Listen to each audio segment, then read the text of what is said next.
in the system are all the same.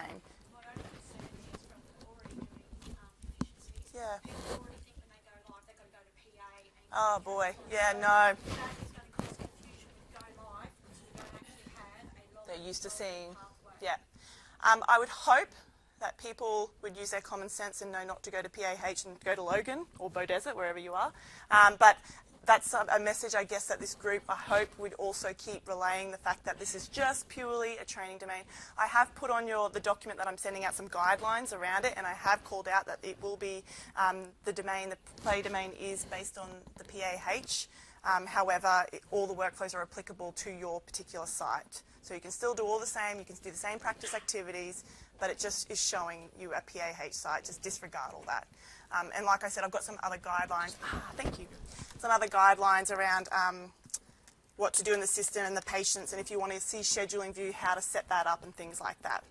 So thank you for bearing with me. I do apologise. Trust me, we are pushing this as hard as we can. We're pissing off a lot of people actually by keeping on harping on about this, but we will get you guys logins. In the meantime, I do believe that the educators have logins as well as your heads of department. So for pharmacy, Sally, out of interest, do you have logins for pharmacy? No. Okay. Allied Health, is there any Allied Health in the room? Do you have you been? No. Okay. So let me leave that with me because some of you are meant to have for the wider hospital practice logins as well, apparently. I've been told. So we might chase that one up, Dave, as well. All right. Anyway. Like I said, apologies for all that. We're going to keep trying our best to get that. I'm working for the 22nd, so I'll just send them out all to that distribution list. So please do come and see me to put your name on that email list if you're not already on it. So let's get into what is going on. Might help if I take that out. Let's get into interactive view. So interactive view, for those who probably aren't trained as much as particularly the nursing side of things, it is where essentially anything that you keep in your bedside charts, all those clinical forms, chances are that it's going to be documented in iView. It really is where particularly nurses will document a lot of that stuff, but everybody else needs to know about it as well because you need to be able to know how to go and find that information. So doctors, allied health, how to find where those nurses have documented certain things. So on your toolbox talk this week, I don't have one in front of me, but I have put in a couple of lines about where to find particular things in, such a good little sidekick, where to find particular things in interactive view, because if you've been in there you would have seen it's huge and not everything is on show, on default. So let me just jump into outpatient. Actually, I don't want that one, that's a lie. Not everything is on default display, so you need to know how to go and customize that. So for example, I'm talking about maybe you want to do your circ-obs, and you go into interactive view and you're like, oh gosh, where in the hell am I going to find where to do circ-obs? Because your adult systems assessment is quite big. There's a lot of systems there, and that's not even half of them. Half of them are all hidden. So some of those ones that you're looking for may be hidden. So I've put some of those common ones that we kind of get the calls about going, I can't find this. I've put them on your toolbox talk. So I find that we always get questions about bladder scan, for example. Where do I document bladder scans? Point of care testing. It's always a big one. If you're doing your INRs, your pregnancy, where do I find that information? So I've put in there what bands and things you would find them in. So when I'm talking about bands, so this is interactive view, obviously. These things here are what we call iView bands, okay? So adult quick view, adult systems assessment, adult risk assessments, they're all your iView bands. Within those bands, we have things called sections, okay? So within each band, it's broken down even further. So adult systems assessment is essentially where everything lives. Head-to-toe assessment is pretty much where it is. Now, if I wanted to add a band, so you'll notice if you're looking at this, you're like, oh, when I did my midwifery training, I'm sure I had midwife bands, or, you know, if I'm in renal dialysis, I'm sure I had a renal band there. So these are set up, so when you log in, the system knows what role you are, what specialty, and where you work, okay, the location as well. Sorry, the location of the patient. So when you log in, it's going to show you, based off that, the bands you need to see. It doesn't mean you can never find them. So if you're, I don't know, if you're on, a good one is the demand pool. So your nurses who are working around the hospital, they may need to see different bands depending where they're working. So they need to know how to add them on. So If I wanted to go and see other bands, up in View, and there's a quick reference guide in all your manuals as well, you go to View, you go to Layout, and you go to Navigator Bands. It's going to show you all the available bands that you can put on display for you. Okay, and this is per user, so you can put on as many or as little as you want. So you'll notice there's the dialysis ones I was talking about, so they're particular for their workflow. There are ED ones, there are an antenatal. One that I believe we're going to make sure is on default display for you guys at Logan, we didn't do it for PA and it was a bloody headache, was the pre-op checklist. So the pre-op checklist is one that pretty much most areas need. So we had to go around and make sure that all the nurses and every other clinician that would need to see that were putting it on. So I believe that we are now making sure that that is going to be turned on default. But if I did want to add it, just so I can show you how you do it, you just select the one you want. You can multiple select if you want to bring a couple over, and then you just move it across to the other side. If you don't, for example, want the lymphedema assessment, you can move that one back. Okay, you'll then go ahead and say OK. It's going to tell you a lie and tell you that you need to get out of the whole chart. That is actually, out of the whole system. Not true. All you have to do is just close the patient's chart there and then just reopen it again. And then those changes will take effect. So even though it's saying get out of the whole application, ignore it. It's telling you a lie. And so when we go back to iView, we've got our preoperative checklist down the bottom. The same, you can move the order of these around as well, the same way that I did that before. So if you went back into View in your Navigator bands, you can start, if you want to see, I don't know, for whatever reason, pre-op checklist a little bit higher, you could move that up the order. Does that make sense for everyone? Yeah, that one is quite handy. Other things that are hidden in there, there's a band for, I don't know how much you guys use them here, your physical restraints. That's got its own band as well. So that's another one that we find people have to go ahead and put that band on come go live because it is not one that we have on default. Any questions about that so far? Great. Yep.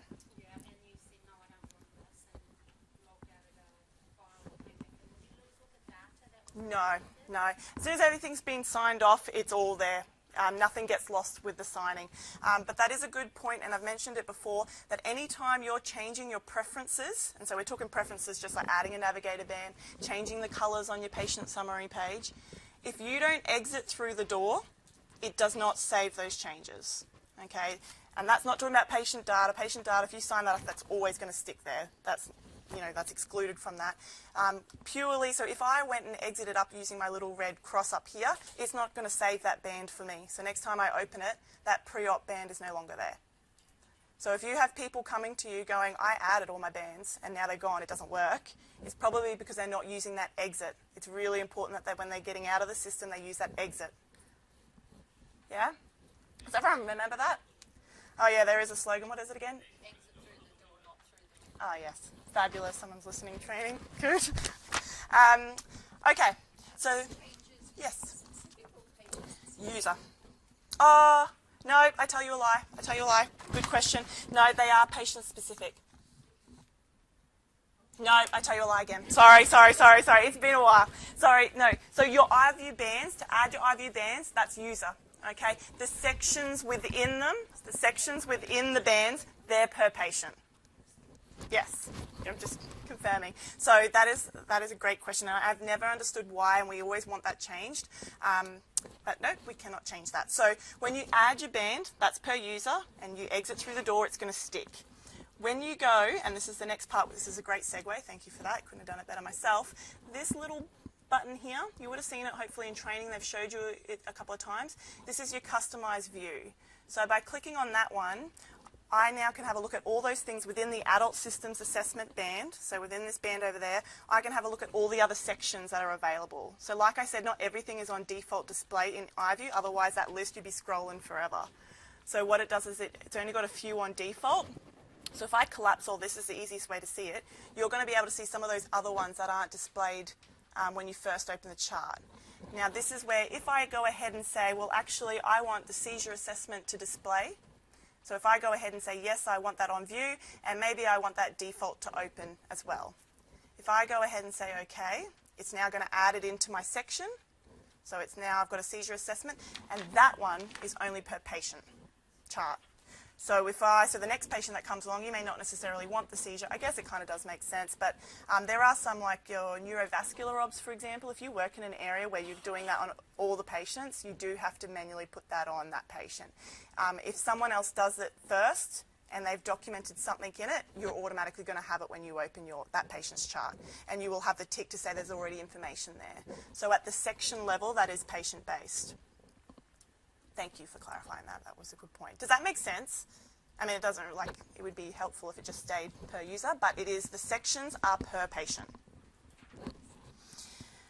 Okie doke. The next thing I want to talk about within this section, so like I said, on your toolbox talk, there are a lot of other things that are always not shown on default. Bladder scans are some of those things, so I have called some of those out to say that you would go into customize your view, that little icon, and go and find that. So if you have people coming to you and be like, where would I document this? And you've had a look and you're like, oh, it's not there. Use that customized view, and it's probably just not showing on default. Actually, before I move on, some of the other ones that don't show on default, the adults, lines, and devices are a good one. So your pain infusions will show your artificial airway management, so trachees, they'll all be in there. Your subcut intimas, they'll all be in there. Chest tubes and surgical drains will be on default. I'll talk about the medication infusion section in a second. You'll have your pain infusions are all your PCAs, epidurals. I don't think you've done your complex meds training yet, have you? No. You have, some of you have. So that's where all that sits in your pain infusions for all those pumps. Fluid balance chart. Let's get into that. So your fluid balance chart is going to keep that running total. So every time you enter something in on the MAR, for example, and you use a volume, it's going to pull straight through to the fluid balance chart. Okay, so there's no double documenting. So if you're doing your fluids, and we'll do fluids, I feel like it's in 2 weeks when we do medications. We'll spend a bit of time on fluids because they're always a little bit confusing. If you're entering, your 125 mils an hour, every time you enter that in on the MAR, it's going to pull back into your fluid balance chart. Okay. Everything else, if I entered something in adult systems, lines and devices in a surgical drain, so maybe I entered some output, it's going to pull back to your fluid balance chart. Everything pulls back to your fluid balance chart. So let's have a look. So let's have a look at your surgical drain one.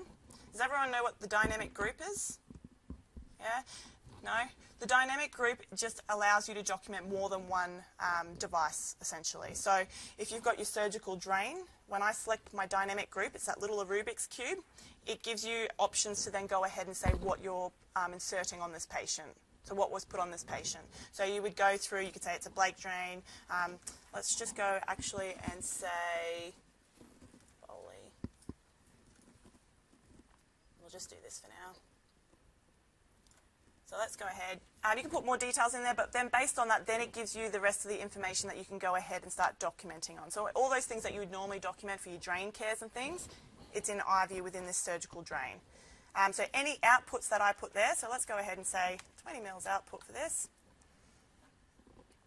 And I sign that off. And now when we go back to our fluid balance chart, remembering we always have to refresh because there's new information there, our 20 mils is now there. Okay, and it's got there that description up the top. So that's the same for your SPCs, your IDCs, everything, all those drains will all pull into your fluid balance chart the same way. Does that make sense? Yeah?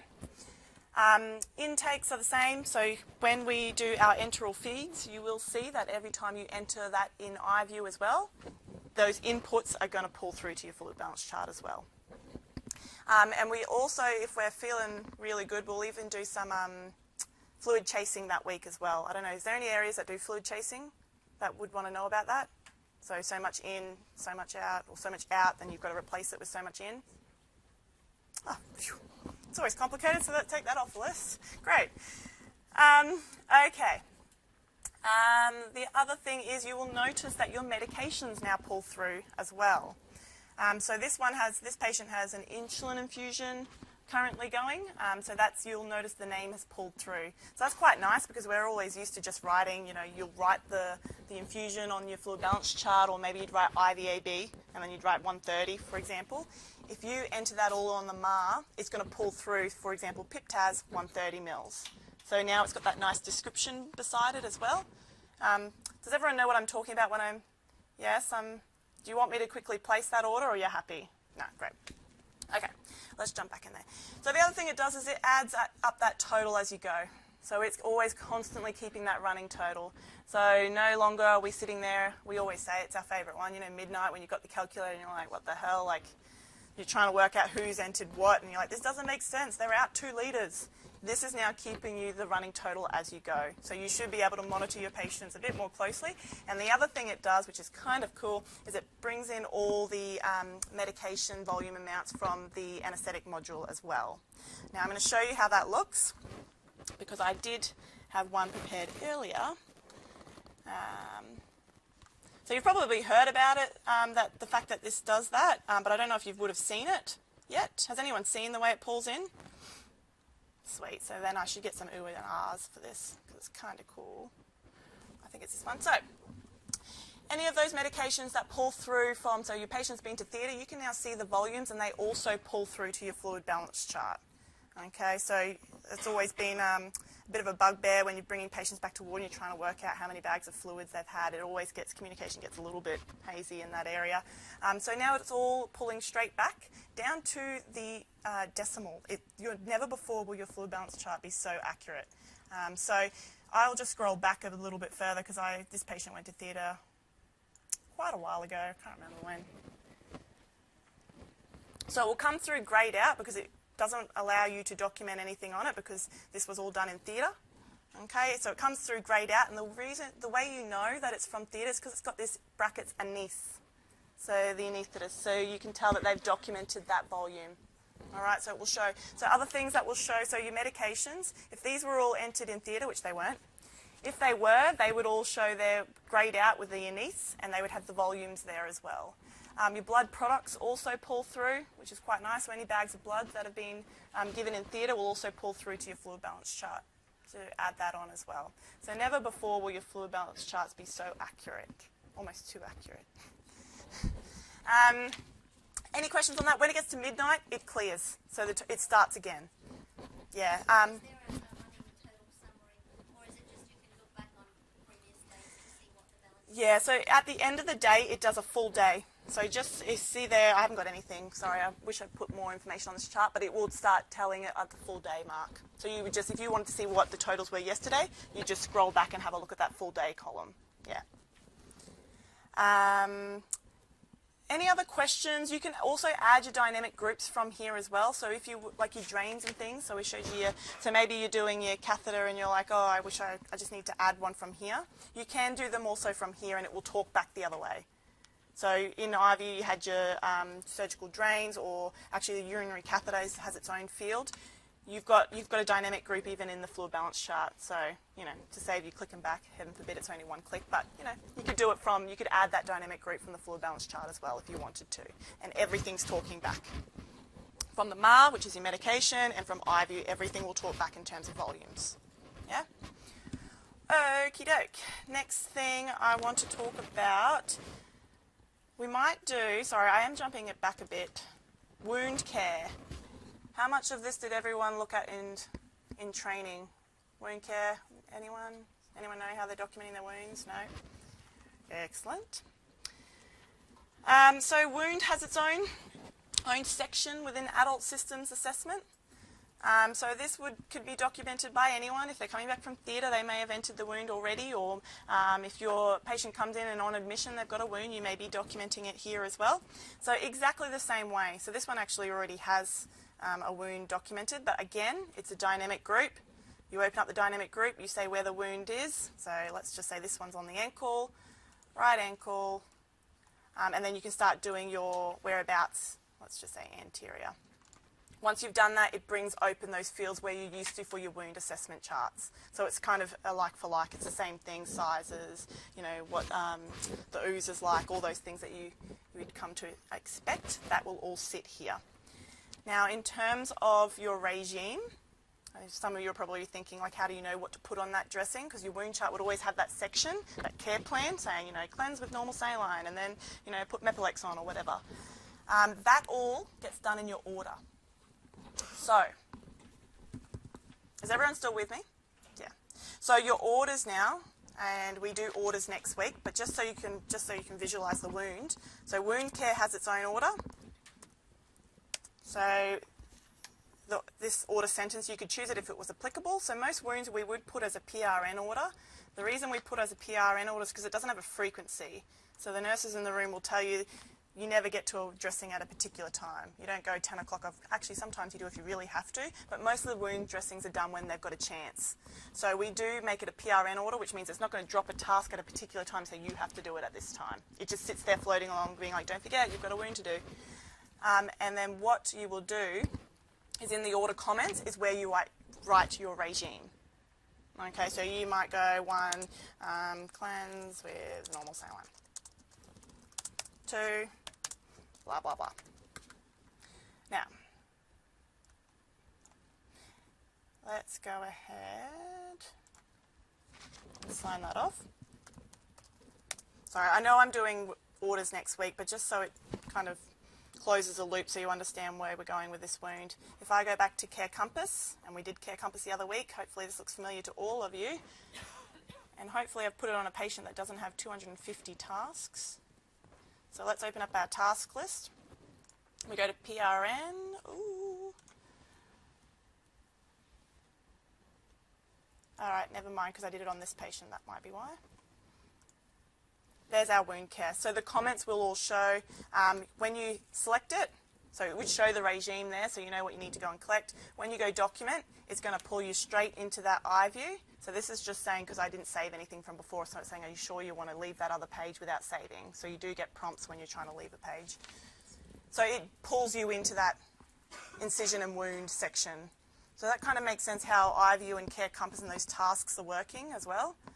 So every time you create an order, it's always linked to somewhere to go in iView. So this is, again, particularly focused at the nurses in the room. So when I place orders for vital signs, when I place orders for drain care, when I go and hit document from Care Compass, it's going to pull me into interactive view to where I need to document.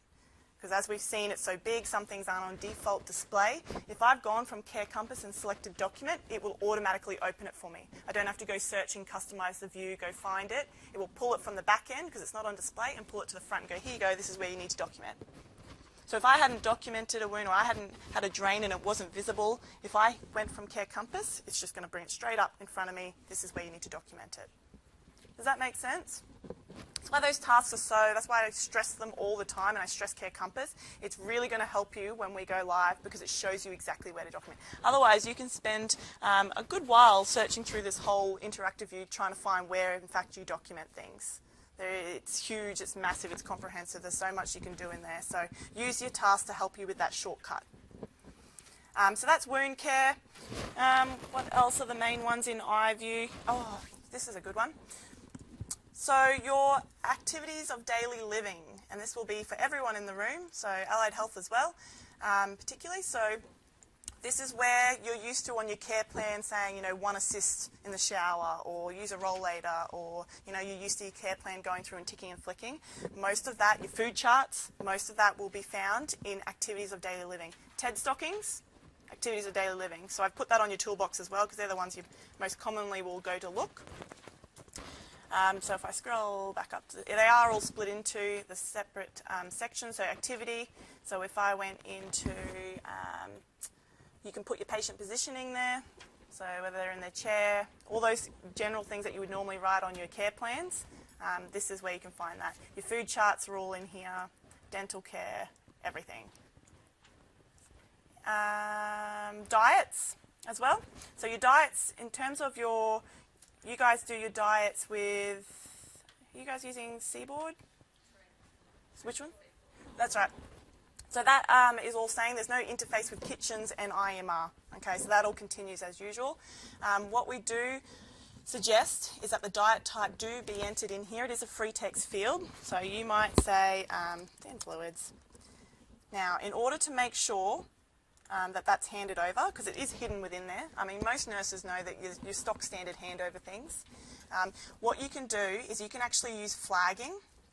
Does anyone know about flagging? I'm going to show it anyway because I like it.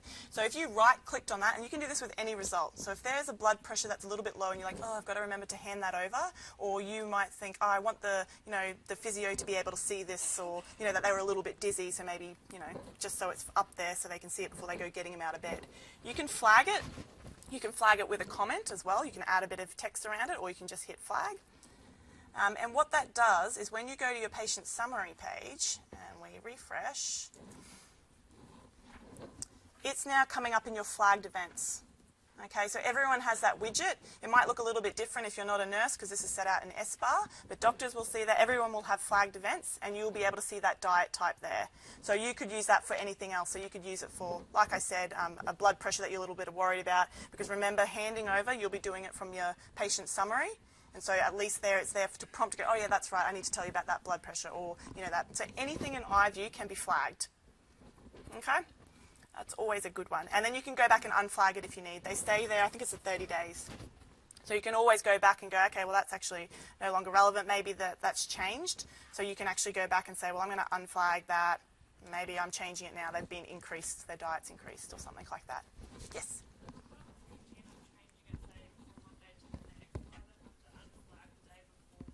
That's a good question, yeah.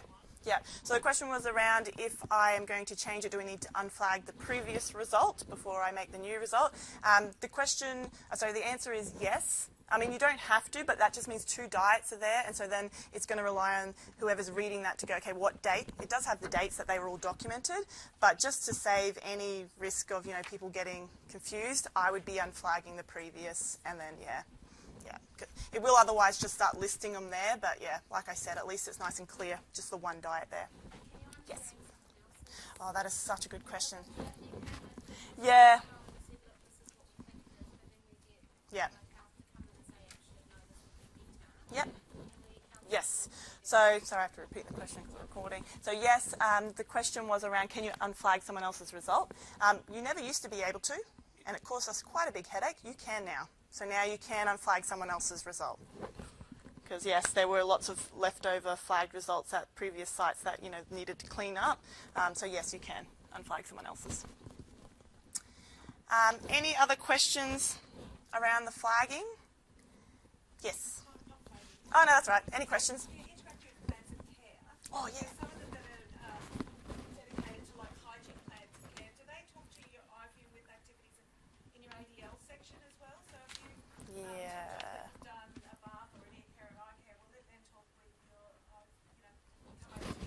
That is a good question. So the question was around interdisciplinary plans of care and whether it talks back and forward between iView. So let's do that now, actually. I'll just double check before that. I haven't forgot. Oh, just before we move on, I am going to talk about IPOCs anyway. But in iView, the other thing that's in there is all your reference text as well. So anything you see that's blue means there's reference text behind it. Okay, so you'll find, so you'll see the little hovering there is going, there's something behind there that says, to give you a little bit more information. So if you see blue text, that's all that means, so you can have a look at that. Just double check there's nothing else. If I modify my result, so remember everything that you can do in the system you can modify, just like you should be able to on paper as well. Let me see if I've got anything. Does everyone know the list, the arrows list as well? So if I use my list, I can just jump back to another patient within my list. I don't know if everyone knew that, but you can do that as well. So if I was to modify this result, so say I go back in and go, whoopsie, that whole 5 matters.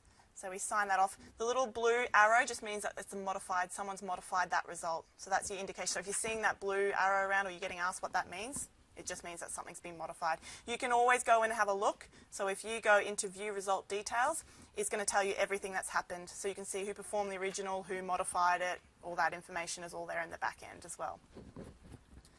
Let's double check there's nothing else I want to talk to you about before we move on.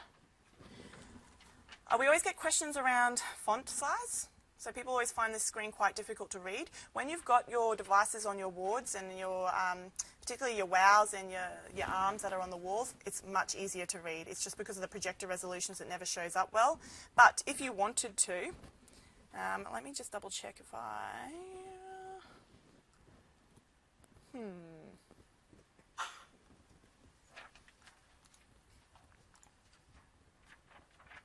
Okay, let's come back to that because I've just had a little blank. There is a way you can do it, I promise you. I can't let it go now. Now I have to...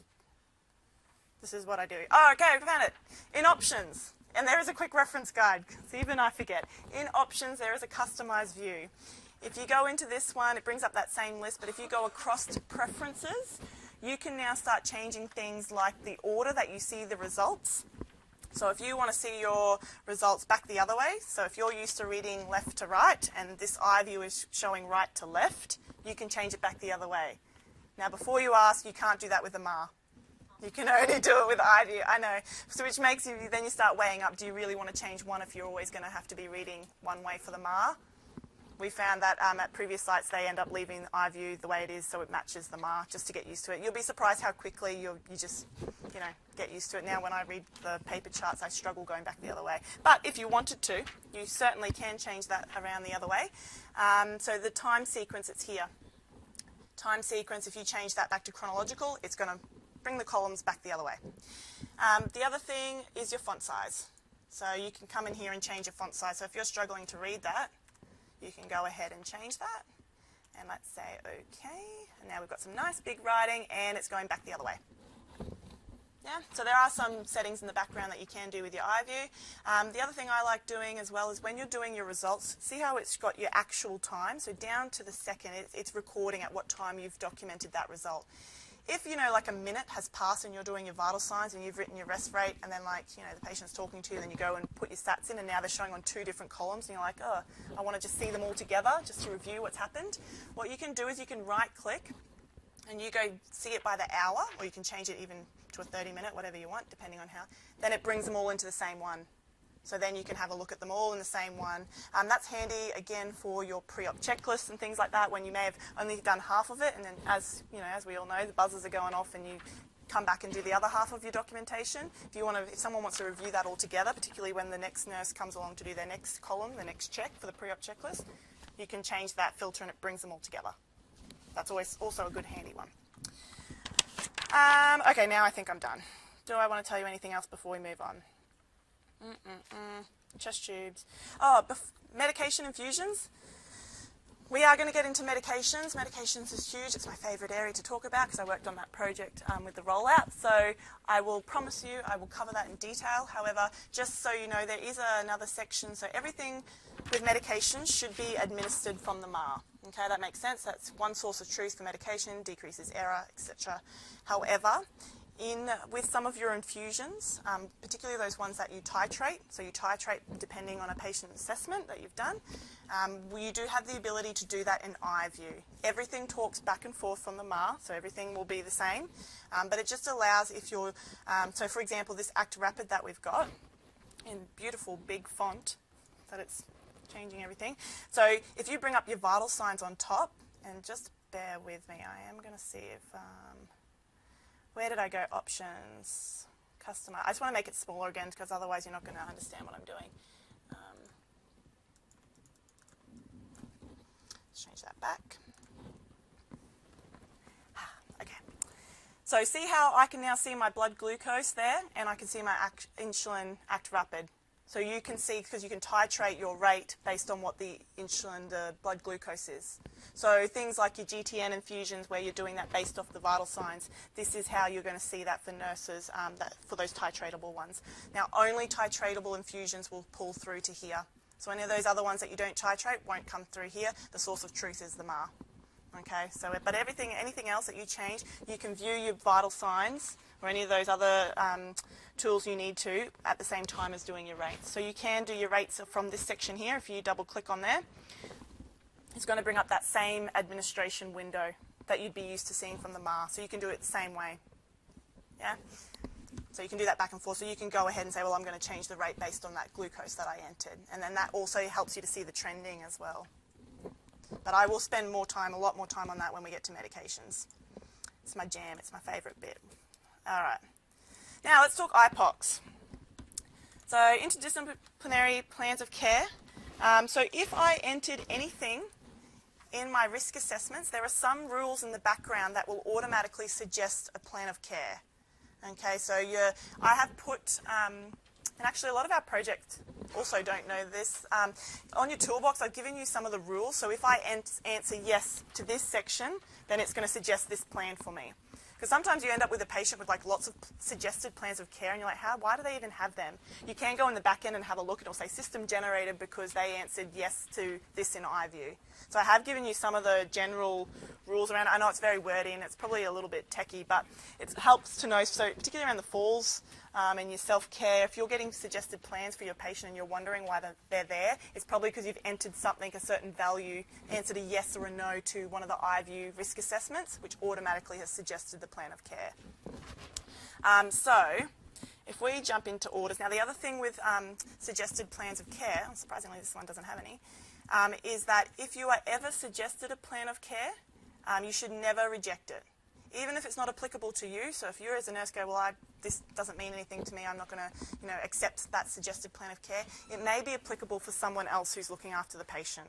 So maybe, Allied Health, that's a plan of care with some of those goals that they would like to use. So the rule is to never reject a suggested plan of care. Let me just see if I can get one. I wish I kind of did this earlier. I'll see if I can get one up for you. Surely some of these will warrant a suggested plan of care. So, sorry, this mouse is a little bit particular. Of course that one doesn't.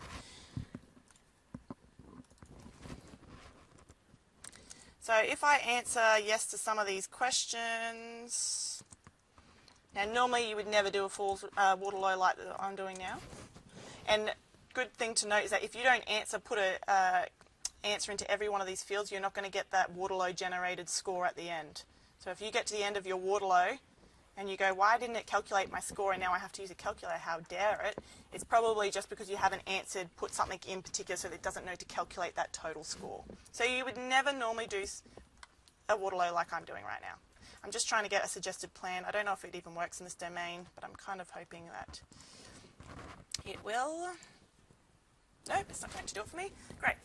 It will do it, I promise. This is just because we're in a mock domain. This is a suggested plan. So this would show up saying you've got one suggested plan, for example. So based off that, it really should pull up the skin integrity one for me, saying that you have a suggested plan.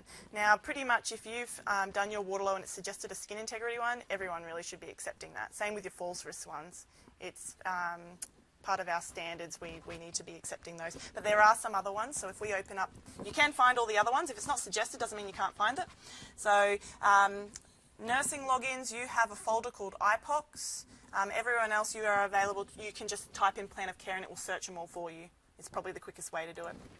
But these are some of the plans of care that exist in the system. So there are some for everything. There's your falls one, so your falls and your skin integrity, if they're suggested, you need to accept them. All these other ones, if they're not applicable, so you've got your behavioural symptoms, if it's not something that you would normally do or you don't have to accept it, you just leave it sitting there, okay? You never reject it, you let someone else, just in case someone else wants to use it. Okay, so if we have a look at, let's look at, there's PEDS ones as well. Impaired physical mobility plan of care might be one you want to use. So you'll see there, this would normally show under suggested plans if it was a suggested plan, but otherwise, if you've just done it yourself, it'll just show under interdisciplinary. And plans of care will stay on that patient's chart, and you can see it's saying planned pending. So it hasn't been initiated yet, so it hasn't stuck to the patient's chart yet. So if I left this page and didn't sign this off and didn't initiate it, it's not going to be there for the next person to see. I haven't finished yet. You'll get warnings if you tried to leave it anyway. So it's got some of the things that are already built in. But you can also create your own goals. So see here, you've got some outcomes, patient performance, mobility, and this is how you, day by day, people will come in and say yes, whether they've met that goal or they're progressing towards it, and I'll show you that in a second. But if you wanted to come along and go, well, actually, let me just see if we initiate that one. Geez, it's been a while since I've done that. All right. You select your patient goal and you bring up your little table down the bottom. You can actually then go ahead and write whatever goal you want it to be. Okay, if there's something specific for that patient, you want maybe sit out of bed for 1 hour, for example. So myself as a physio wants everyone to see this in the patient's chart and make sure that that patient's progressing towards that goal. I can also go and tick and flick any of these other ones. These ones down the bottom, based on the icons, they'll be different. So consults, they're orders. So if you tick those ones, it's going to send off an order to those allied health. So you know because it's got the little clipboards. These ones are interventions. It just means it's a different way that it shows it when you go to look at that plan. So you can see what are goals and what are interventions. What have you put in place?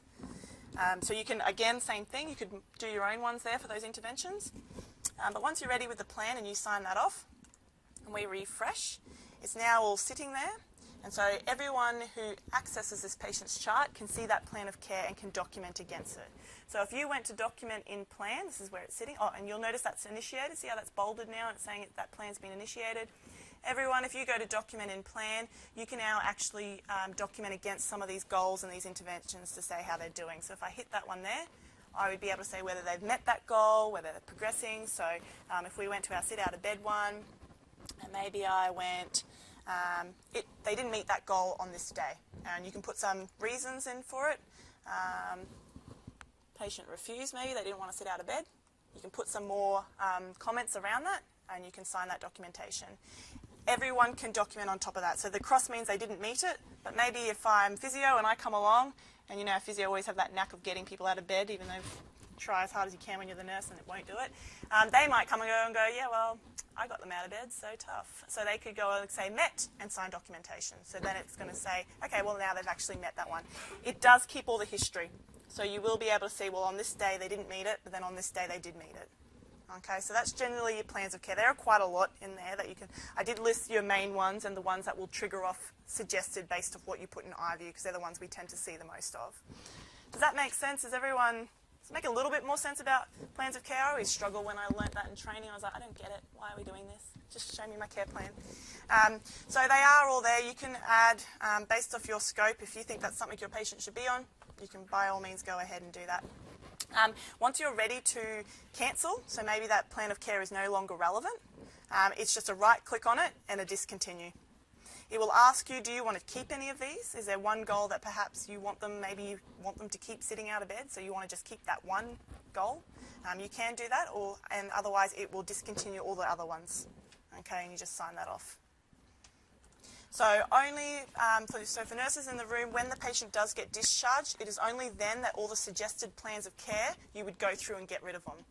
The reason you need to go through and get rid of them is because they stay to the patient's chart. So if that patient comes back, for another admission in a week, those suggested plans of care will still be there and may not be relevant based on that clinical event. So that's where you need to reject them on discharge. So maybe as a part of, yes? That is a good question. They will not trigger off for outpatient. So they won't suggest you plans of care if you're in an outpatient setting. Yeah, good question. Any other questions about plans of care? Yes?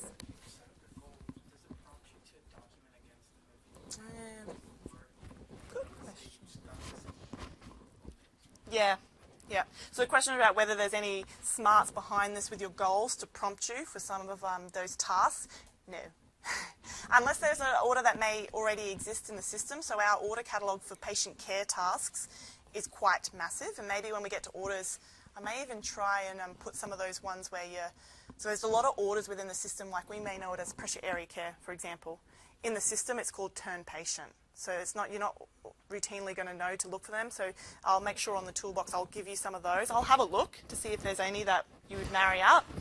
There are some things about, there is a mobilise out of bed. There is one like that, but it just depends. It purely would depend if there's an order in the system. So but no, they don't link. It won't automatically fire off. It is a good point though, and it would be something that would be handy for optimization. Yes. Thank you. All right. If I use my little fancy next, I think I've got that patient on my list. Back the other way. No. Yes, I do. Yes, there it is. Suggested plan of care. So you've got the skin integrity one. So that was suggested. I feel like that, did someone just do that in the room? Thanks. That's very nifty of you. I was like, oh, did I do that? No. So there you go. So that's what it looks like.